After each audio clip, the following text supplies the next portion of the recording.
여러분 안녕하십니까? 3월 3일 굿모닝 MBN 시작합니다. 먼저 오늘의 주요 뉴스입니다.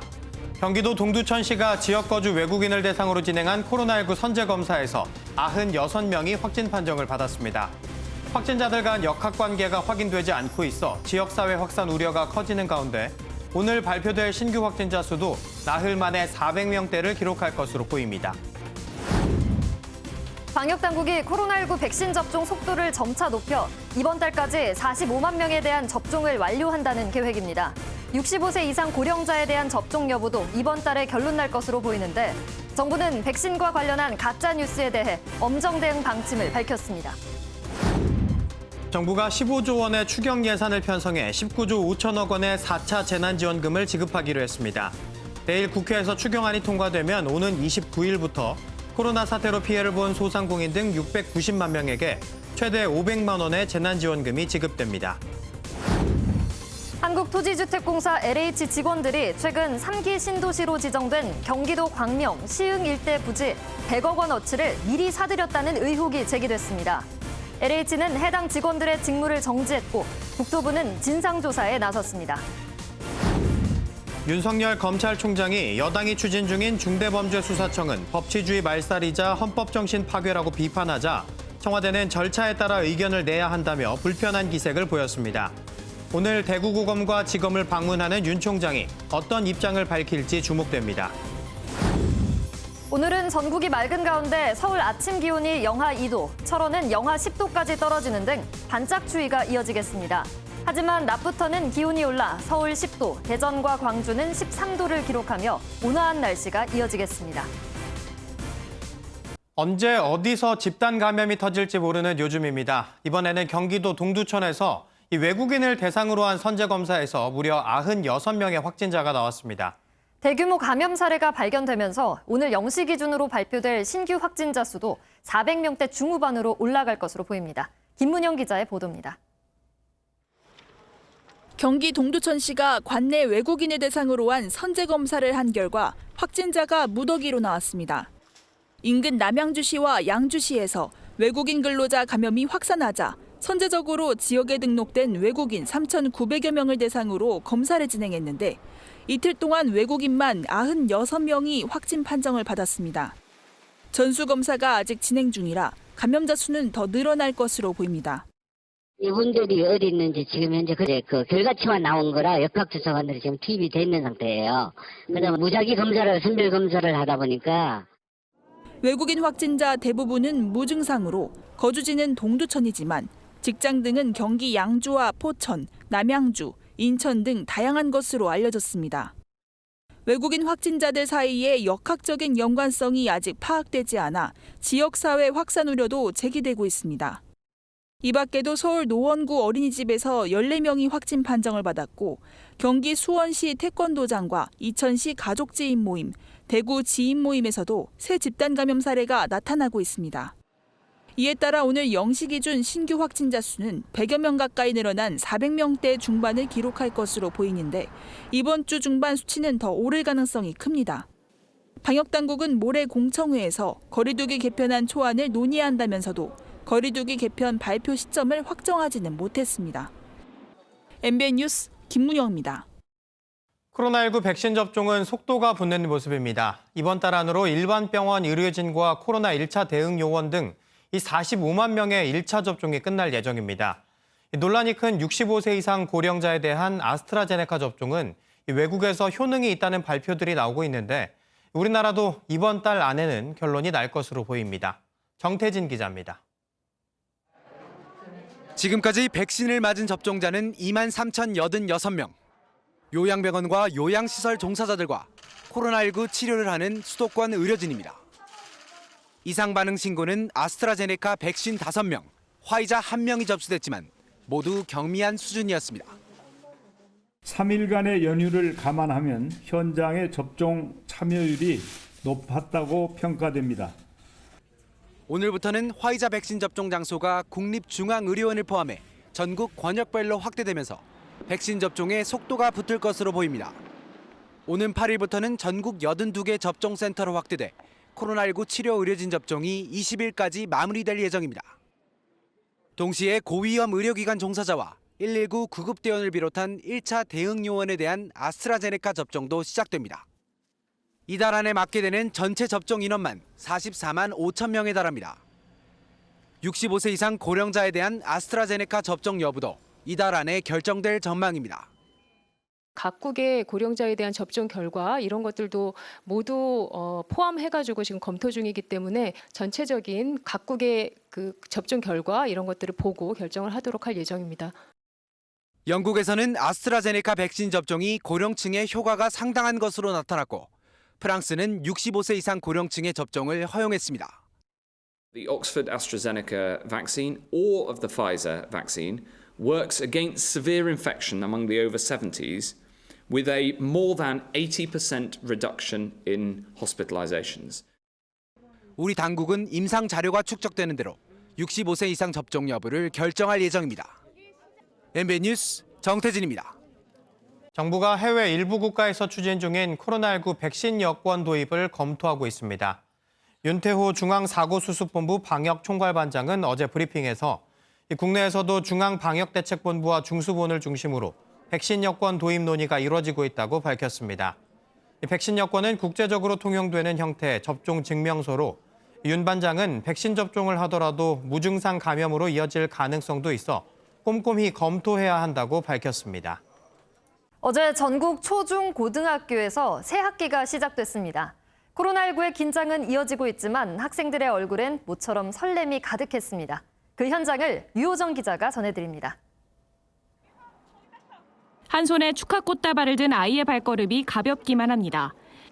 초등학교 1학년의 생애 첫 등교길입니다. 마스크 착용은 물론이고 체온 측정도 필수입니다. 정편입니다. 1년 선배인 2학년도 등교가 설레긴 마찬가지입니다. 작년엔 학교에 못 간 날이 더 많았던 만큼 교실로 향하는 게 아직 익숙치 않습니다. 올해도 코로나 때문에 혹시나 또 아이들이 집에서만 보내게 될까 봐 걱정을 많이 했는데 다행스럽게 이렇게 등교를 하게 되어서 설레는 마음으로 지금 학교에 왔습니다. 지난해엔 고3 중심으로 매일 등교가 이루어졌는데 앞으로는 초등학교 1, 2학년도 매일 학교에 갑니다. 나머지 학년은 원격 수업과 등교를 번갈아 가며 하게 됩니다. 현행 거리두기 단계에선 전교생의 최대 3분의 2까지 등교할 수 있습니다. 너무 이제 또 집에만 있다 보니까 친구들도 그렇고 사회생활이 걱정이 되기도 하고 매일 가는 게 좀 걱정되기는 하는데 그래도 가는 게 좋은 것 같아요. 등교 전 학생들은 건강상태 자가진단 앱을 활용해 건강 상태를 확인해야 하는데 개학 첫날인 어제 일부 학교에서는 앱이 작동하지 않는 사태가 벌어지기도 했습니다. 또 코로나19 여파로 전국 50개 교는 등교 수업이 불발됐습니다. MBN 뉴스 유호정입니다. 서울의 한 아파트에서 70대 어머니와 40대 아들이 숨진 채 발견돼 경찰이 수사에 나섰습니다. 전남 순천의 한 주택에선 불이 나서 거동이 불편한 어르신이 숨지는 등 화재도 잇따랐습니다. 사건 사고 소식 박규원 기자입니다. 서울 마포구의 한 아파트입니다. 어제 오전 11시 30분쯤 아파트 도로변에 40대 남성이 쓰러져 있다는 신고가 경찰에 접수됐습니다. 남성은 이미 숨진 상태였는데 경찰은 아파트에서 떨어져 사망한 것으로 추정하고 있습니다. 현장 수색 결과 남성의 70대 어머니도 자택에서 숨진 채 발견됐습니다. 서울 마포경찰서는 모자에 대한 부검을 의뢰한 뒤 정확한 사건 경위를 조사할 방침입니다. 소방관들이 시뻘건 불길과 자욱한 연기가 피어오르는 주택에서 진화 작업을 벌입니다. 전남 순천의 한 주택에서 화재가 발생해 90대 남성이 숨졌습니다. 소방당국은 거동이 불편한 남성이 미처 불길을 피하지 못한 것으로 보고 정확한 화재 경위를 조사 중입니다. 어제 오후 9시쯤에는 수술 납품하는 경기도 김포의 한 공장에서도 큰 불이 났습니다. 다행히 인명피해는 없었지만 공장 4개 동과 보관 중인 숯 1,500톤이 불에 탔습니다.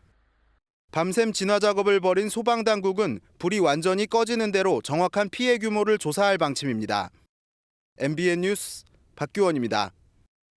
지난달 서울 강남의 한 헬스장에서 1억 원이 든 금고를 도난당한 사건이 있었는데요.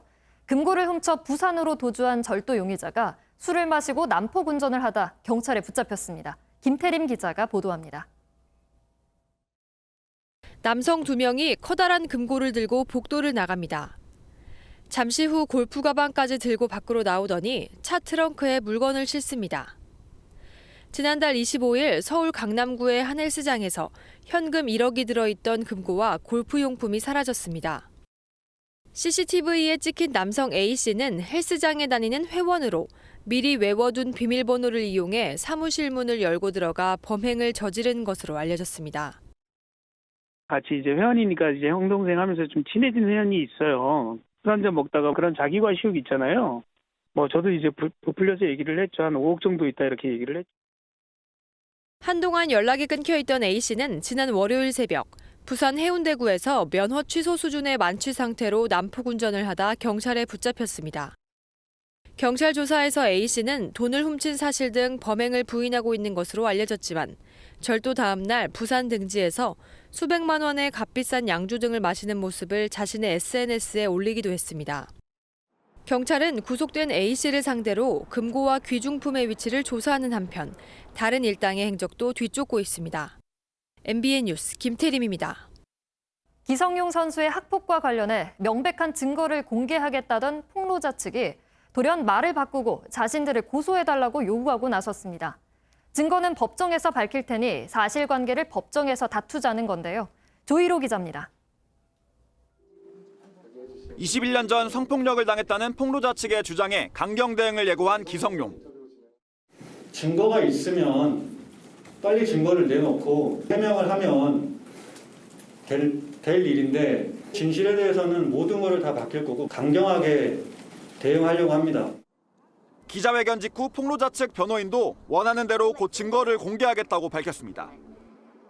그런데 변호인은 그젯밤 늦게 보도자료를 내고 증거는 법정에서 제출하겠다며 갑자기 입장을 바꿨습니다. 증거자료에 나오는 다른 사람들의 인격권을 위해 일반에 공개할 수 없다며 법정에서 사실관계를 밝히기 위해 기성용 측에서 폭로자를 상대로 소송을 제기해달라고도 했습니다. 성폭력과 관련해 이미 공소시효가 지났으니 오히려 기성용 측이 명예훼손 등으로 소송을 걸라는 겁니다. 자기의 결백함을 입증하기 위해서 명예훼손을 고소를 해서 진행이 된 경우가 많아요. 그때 자료들은 없을 것 같은 주변인들의 진술이 중요한 자료가 될 수밖에 없고. 실제 기성용 측도 곧 변호사를 선임할 예정이어서 이번 성폭력 논란은 법원에서 가려질 가능성이 커졌습니다. MBN 뉴스 조희로입니다. 검찰의 수사권을 완전히 박탈하는 이른바 검수완박의 중대범죄수사청 법안에 대해 윤석열 검찰총장이 처음으로 반대 입장을 밝혔습니다. 윤 총장은 70여 년 형사사법 시스템을 파괴하는 졸속 입법이라며 막을 수 있다면 100번이라도 직을 걸겠다고 말했습니다. 먼저 김지영 기자입니다. 여당의 중대범죄수사청 추진을 포클레인에 비유한 윤석열 검찰총장은 중수청을 법치 말살, 헌법 정신 파괴로 봤습니다. 사실상 검찰 폐지 시도라며 공식적으로 첫 반대 입장을 내놓은 겁니다. 윤 총장은 권력형 비리 수사는 어려워지고 시민들은 자유와 권리를 제대로 주장하지 못하게 될 것이라며 막을 수 있다면 100번이라도 직을 걸겠다고 강조했습니다. 이어 비대한 검찰권이 문제라면 검찰을 쪼개 검사와 사법경찰이 함께 일할 수 있도록 만들어줘야 한다며 사법 선진국 어디에도 검찰을 해체해 수사를 못하게 하는 입법례는 찾아볼 수 없다고 작심 발언을 내놨습니다. 이번에도 국민의 검찰을 강조한 윤 총장은 전문가 논의와 올바른 여론 형성만을 기다릴 뿐이라며 국민의 관심을 당부했습니다. 박범계 법무부 장관은 윤 총장의 입장에 대한 즉답은 피했지만 논의 가능성은 열어뒀습니다. 저는 언제나 열려 있습니다. 의견 수렴을 틈나는 대로 하고 있다라는 말. 오늘 전국 검찰청 순회차 대구 고검과 지검을 방문하는 윤 총장은 취재진에게 중수청과 관련한 입장을 밝힐 것으로 예상됩니다. MBN 뉴스 김지영입니다. 임은정 대검찰청 감찰정책연구관이 윤석열 검찰총장의 지시로 한명숙 전 총리 뇌물 사건 수사팀의 위증교사 의혹 조사에서 배제됐다고 폭로했습니다. 이 법무부가 임 연구관에게 검사 겸직 발령을 내며 수사권을 부여하자 윤 총장이 사실상의 직무배제로 맞서는 모습이어서 논란이 커질 전망입니다. 배준우 기자입니다. 임은정 대검 감찰정책연구관이 윤석열 총장의 지시로 한명숙 사건에서 배제됐다고 폭로했습니다. 임 연구관은 자신의 SNS에 검찰총장의 직무 이전 지시 서면을 받았다며 공소시효가 임박했고 윤 총장 최측근 연루 의혹이 있는 사건에서 배제돼 답답하다는 심경을 토로했습니다. 또한 윤 총장의 직무 이전 지시가 사법 정의를 위해서나 윤 총장을 위해서 매우 잘못된 선택이라고 비판했습니다. 임 연구관은 그동안 한명숙 전 총리 뇌물 사건 당시 검사들이 증인들에게 거짓 진술을 강요했다는 의혹을 조사해왔습니다. 그러다 지난달 22일 법무부가 임 연구관을 서울중앙지검 검사로 겸임하는 발령을 내 수사권을 부여하자 검찰 안팎에선 재수사를 고려한 인사라는 관측이 이어졌습니다. 대검 측은 입장문을 통해 이번에 처음으로 대검 감찰 3과장을 주임 검사로 지정했다며 애초에 검찰총장이 임 연구관에게 사건을 배당한 적이 없다고 반박했습니다. 사건을 배당한 적이 없으니 직무 이전 지시가 직무 배제가 아니라는 논리입니다. 이번 달 공소시효가 만료되는 한명숙 전 총리의 위증 교사 의혹 사건 재수사에 힘을 싣는 법무부와 사실상의 직무 배제로 반기를 든 윤 총장의 갈등이 이어질 것으로 보입니다. MBN 뉴스 배준우입니다. 오늘부터 더불어민주당 부산시장 경선 여론조사가 시작되는 가운데 이낙연 대표가 부산을 찾았습니다. 가덕도를 방문한 지 닷새 만으로 신공항 추진 의지를 분명히 했습니다. 서남빛 기자가 보도합니다. 가덕도에서 열린 더불어민주당 4.7 부산시장 보궐선거 경선대회. 민주당이 택한 장소는 가덕도였습니다. 가덕 신공항이 생기고 그것이 이 옆을 지나갈 중부 내륙철도 그리고 이 앞에 펼쳐진 부상신항과 어울려서 트라이포트를 갖추게 되면 부산의 역사가 바뀌고 청년들의 미래가 바뀝니다. 이낙연 대표가 가덕을 방문한 건 지난달 25일 문재인 대통령과 함께 간 이후 닷새 만입니다. 가덕도 신공항 추진 의지를 분명히 하면서 아직 열세 분위기인 부산 선거 여론을 뒤집으려는 의도로 풀이됩니다. 한편 이 대표는 당대표 사퇴 시한을 일주일 앞두고 지지율이 소폭 반등했습니다. 리얼미터 여론조사 결과 전달보다 1.9%포인트 오른 15.5%를 보이며 이재명 경기지사에 이어 2위를 기록했습니다. 민주당 부산시장 선출을 위한 투표는 오늘부터 6일까지 온라인과 ARS로 진행되고 6일에 결과가 나옵니다. 국민의힘은 오늘까지 여론조사를 한 뒤 내일 부산시장 최종 후보를 발표합니다. MBN 뉴스 서남빛입니다. 북한이 핵무기 보관 장소로 의심되는 평안북도 구성시 용덕동 시설 입구에 은폐용으로 보이는 구조물을 세웠다고 외신이 보도했습니다. 미국 CNN 방송이 위성 사진을 입수해 분석한 결과 북한이 핵무기 저장고로 이어지는 지하터널 입구를 가리기 위해 새 구조물을 건설했을 가능성이 있는 것으로 나타났습니다. 북한이 핵 개발을 계속하고 있을 가능성이 제기된 가운데 미국 바이든 행정부의 대북 정책은 몇 주 내로 발표될 전망입니다. 일본군 위안부 피해자를 계약 매춘부로 규정한 램지어 하버드대 교수의 논문 출판 강행 의사를 밝혔던 학술지 측이 파문이 확산하는 가운데 램지어 교수에게 소명을 요구했습니다. 하버드대 학생회는 램지어 교수를 비판하고 공식 사과를 요구하는 성명을 냈습니다. 전민석 기자가 보도합니다. 학술지 국제법 경제학리뷰가 램지어 교수의 위안부 논문 논란과 관련해 당사자에게 질문지를 보냈습니다. 위안부는 자발적 매춘부였다. 10살 소녀가 매춘 계약을 맺었다는 램지어 교수의 주장에 대한 근거 제시 요구입니다. 학술지는 논문 철회 여부를 검토하고 있는데 램지어 교수가 한국인 위안부 계약서를 실제 확보했는지가 중요한 판단 기준이 될 것으로 보입니다. 램지어 교수에게 주어진 소명 기한은 2주. 그런데 램지어 교수는 이미 동료 교수에게 계약서는 없다고 시인한 바 있어 소명이 어려울 것으로 보입니다. 학술지 측의 요청으로 논문을 검토한 이스라엘 헤브루대 에알 윈터 교수는 논문에 증거나 인터뷰가 없고 자신의 주장만으로 작성됐다고 비판했습니다. 램지어 교수 비판엔 하버드대 학부 학생회도 가세했습니다. 7천여 명 학부생을 대표하는 대의원이 만장일치로 내린 결정입니다. 학생회는 논란의 논문이 반사실적이라고 규정하고 법학과 역사학의 진실성을 약화했다고 지적했습니다. 학생회는 램지어 교수의 공식 사과와 대학교 차원의 입장 표명도 요구했습니다. MBN 뉴스 전민석입니다. 혁신적인 휠체어를 가져왔지만 바퀴가 3개라서 승인을 받지 못한 업체가 있다. 이 MBN이 어르신이 행복한 나라 연속 보도에서 스타트업 업체가 규제로 겪는 어려움을 보도해드렸죠. 이 보도를 접한 대한상공회의소가 이 문제를 해결할 수 있도록 도와줬다고 합니다. 김도형 기자입니다. 전동식 휠체어가 순식간에 캐리어 크기로 줄어듭니다. 80kg이 넘는 일반 전동 휠체어와 달리 무게는 20에서 30kg 정도에 불과합니다. 미국 FDA 승인까지 받고 해외에선 판매되고 있지만 국내에선 의료기기로 인증을 받지 못했습니다. 의료 전동기로 사용이 되려면 바퀴가 4개 이상이어야 통상적으로 허가가 났던 그 상황인데 이제 바퀴가 3개여서 허가가 불가하다는 유권 해석을 받게 되었습니다. MBN 보도 이후 대한상공회의소 샌드박스 지원센터가 발벗고 나섰습니다. 신속 확인 절차를 통해 규제가 있는지 소관 부처로부터 답변을 요구했습니다. 정부 부처는 30일 내로 규제 여부를 회신해야 하고 규제가 없거나 회신이 없다면 시장 출시는 곧바로 가능합니다. 뉴스를 보고 해당 사례를 접하게 되었고요. 신속 확인 그 절차를 통해서 해결하도록 지원을 했습니다. 식약처의 공식적인 답변을 받았고 그래서 해당 제품이 출시가 가능해졌습니다. 지난해 5월 출범한 센터가 해결한 규제 문제는 지금까지 모두 97건.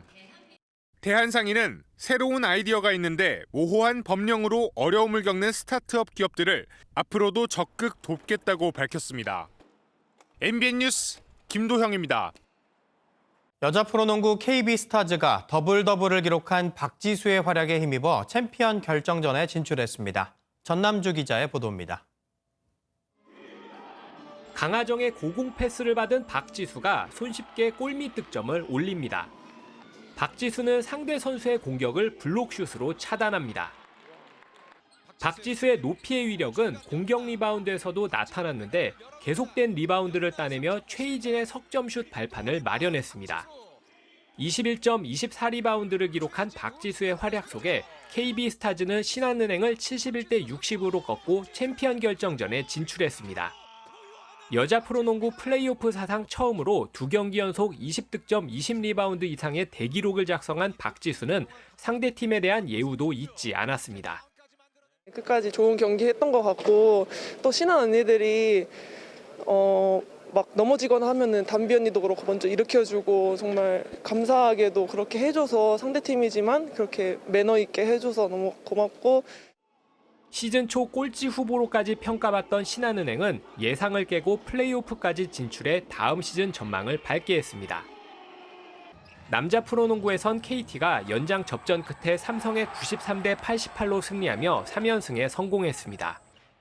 박준영은 38분 이상을 뛰면서 16점 4리바운드로 알토란 같은 활약을 펼쳤습니다.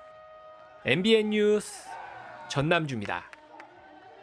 어린이집에서 아동을 학대한 것으로 의심되는 정황이 나올 경우 보호자가 CCTV 영상 원본을 즉각 확인할 수 있도록 규정이 바뀝니다. 보건복지부는 CCTV 설치와 운영 가이드라인을 개정해 원본을 바로 볼 수 있도록 하겠다고 밝혔습니다.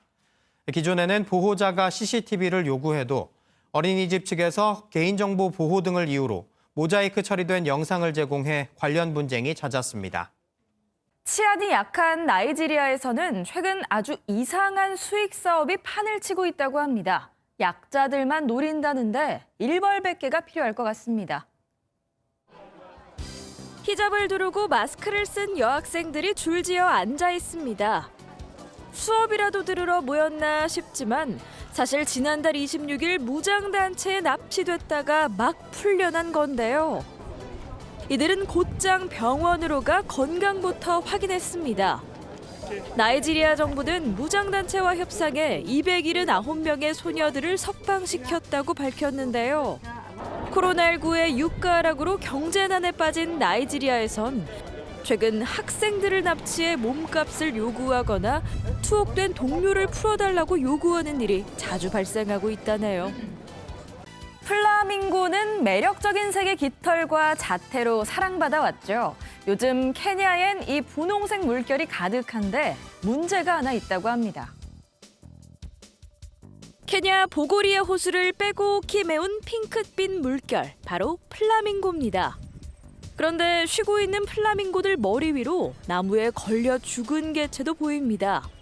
플라밍고는 얕은 물에서 사는데 호수의 수위가 높아지고 먹이가 줄면서 얕은 물을 찾아 떠나는 개체가 늘었고, 그러다 보니 좁은 지역에 지나치게 몰리면서 나뭇가시에 걸려 죽는 일이 생겨난 거라고요. 전문가들은 이 모든 일의 주범으로 기후위기를 지목하고 있습니다. 자연의 무서움을 보여주는 일이 또 있었습니다. 일촉즉발의 상황이란 이런 걸 얘기하는 거겠죠. 시커먼 회색 구름이 푸른 하늘 위로 솟구치고 있습니다. 인도네시아 시나봉 화산이 분화한 건데요. 최고 5km 높이까지 재를 내뿜었다고 합니다. 화산재가 인근 17개 마을을 뒤덮어서 대낮에도 한밤중 같은 어둠이 내려앉았다고요. 당국은 접근을 금지하고 화산의 움직임을 예의주시하고 있습니다. 시나봉 화산은 지난 2014년과 16년에도 분화해 각각 16명, 7명이 숨지기도 했는데 이번엔 큰 피해 없이 무사히 지나갔으면 좋겠습니다. 지금까지 굿모닝 월드였습니다. 출근길 반짝 추위가 찾아왔습니다. 아침 기온이 영하권까지 뚝 떨어졌습니다. 지금 서울 영하 1.2도, 대관령은 무려 영하 16.2도까지 곤두박질 쳤습니다. 그래도 이번 추위 오래가지 않고요. 금세 풀립니다. 오늘 낮에는 서울 10도, 안동 11도까지 오르겠습니다. 하지만 보시는 것처럼 일교차가 10도에서 20도까지 크게 벌어집니다. 옷차림에 신경을 써주셔야겠습니다. 여기에 오늘 밤부터는 따뜻한 남풍까지 계속 불어들면서 갈수록 기온이 오르겠고요. 날은 나날이 포근해지겠습니다. 서울의 낮 기온 내일은 13도, 모레는 16도가 되겠습니다. 지금 전국이 대체로 맑지만 내륙 곳곳에서는 안개가 끼어 있습니다. 남부지방의 가시거리가 200m 이하로 좁혀져 있습니다. 오늘 중부지방 대체로 맑겠습니다. 공기도 깨끗하겠습니다. 남부지방에서는 가끔 구름 많은 날씨가 예상됩니다. 이 시각 기온 살펴보겠습니다. 춘천 영하 2.1도, 대전은 영하 1.8도로 시작을 하고 있는데요. 한낮에는 서울 10도, 강릉 9도, 광주 13도로 어제보다 3도에서 6도가량 높겠습니다. 낮 동안 기온이 오르면서 어제와 그제 내린 눈이 녹아 밤 사이에는 살얼음이 생기는 곳이 많겠습니다. 교통안전에 유의하셔야겠습니다. 내일은 충청 이남을 중심으로 비가 오겠습니다. 남부와 제주의 비는 금요일 오전까지 이어지겠고요. 이후 토요일에는 영동과 남부, 제주에서 또 한 번 비나 눈이 내릴 전망입니다. 날씨였습니다.